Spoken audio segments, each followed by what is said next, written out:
आज हम पढ़ेंगे वेरिएशंस इन मेटालिक करैक्टर, जो कि आपका मोस्ट इंपॉर्टेंट क्वेश्चन है। अस्सलाम वालेकुम बच्चों, कैसे हैं आप सब। आज हम स्टार्ट करेंगे वेरिएशन इन मेटालिक करैक्टर। अगर आप मेरे चैनल पर न्यू हो, चैनल को सब्सक्राइब कर दें। वीडियो अच्छी लगे तो लाइक कमेंट शेयर जरूर कर दें।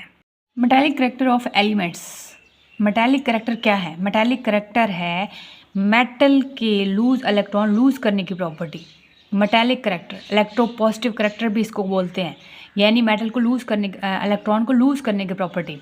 Metallic character of elements is typically tendency to lose their electrons from outermost shell, यानी मेटल की वो प्रॉपर्टी, मेटल की वो खसूसियात जिसमें से मेटल्स अपने शेल के अंदर से इलेक्ट्रॉन्स को निकालती हैं, उस चीज़ को हम कहते हैं मेटालिक करैक्टर। इसको इलेक्ट्रोपॉजिटिव करैक्टर भी कहते हैं।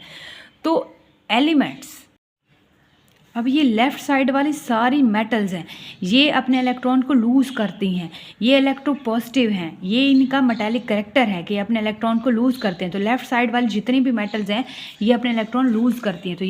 तो यहाँ यही बात लिखी हुई है कि elements on left side of periodic table have tendency to lose their electrons from their outermost shell to achieve noble gas configuration, यानी इनके शेल में से, आखिरी शेल में से इलेक्ट्रॉन्स को लूज़ करती हैं इलेक्ट्रॉन्स। तो लूज़ करने के बाद ये नोबल गैस जैसी कॉन्फ़िगरेशन हासिल कर लेती हैं, यानी ये स्टेबल हो जाती हैं अपने इलेक्ट्रॉन को लूज़ करके।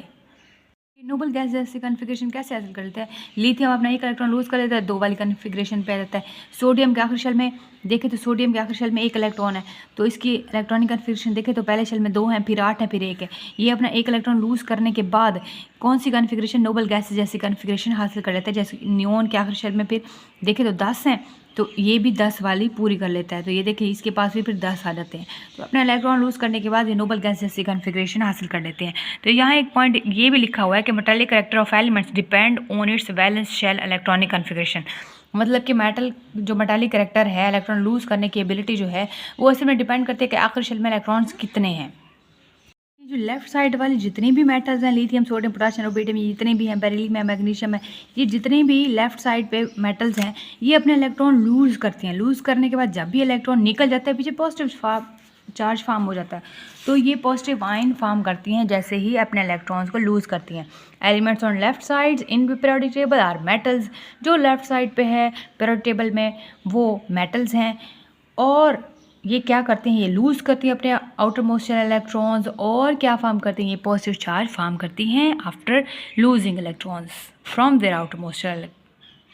ये जो लेफ़्ट साइड पे पड़ी हैं ये नॉन मेटल्स हैं, ये इलेक्ट्रॉन को एक्सेप्ट करती हैं और नेगेटिव आयन फॉर्म होता है। अब ये जो लेफ्ट साइड पे तो मेटल्स ही, लेकिन राइट साइड पे नॉन मेटल्स हैं। Non metals on right side in the periodic table, ये इलेक्ट्रॉन को गेन करती हैं। गेन करने के बाद इनके ऊपर नेगेटिव चार्ज फॉर्म हो जाता है। मतलब इनके पास एबिलिटी है इलेक्ट्रॉन को गेन करने की, और उनके पास एबिलिटी थी इलेक्ट्रॉन को लूज़ करने की।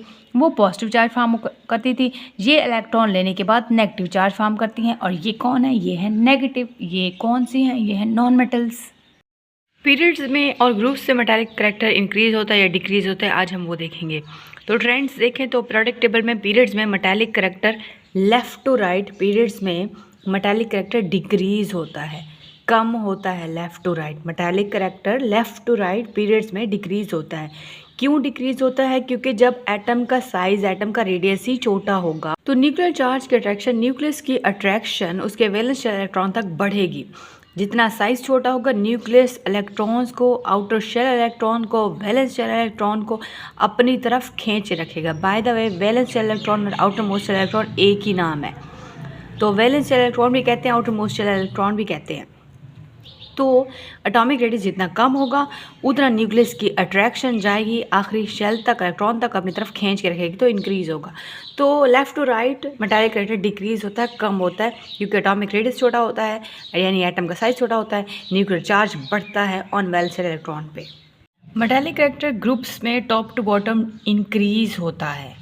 Metallic character top to bottom groups में इंक्रीज़ होता है। क्या रीज़न है? रीज़न ये है कि एटम का साइज़, एटम का रेडियस बढ़ता है। जितना बड़ा एटम का साइज़ होगा उतना न्यूक्लियस की फोर्स उसके आखिरी शेल इलेक्ट्रॉन तक कम होगी। एटॉमिक रेडियस बढ़ता है जिसकी वजह से शील्डिंग इफेक्ट बढ़ेगा।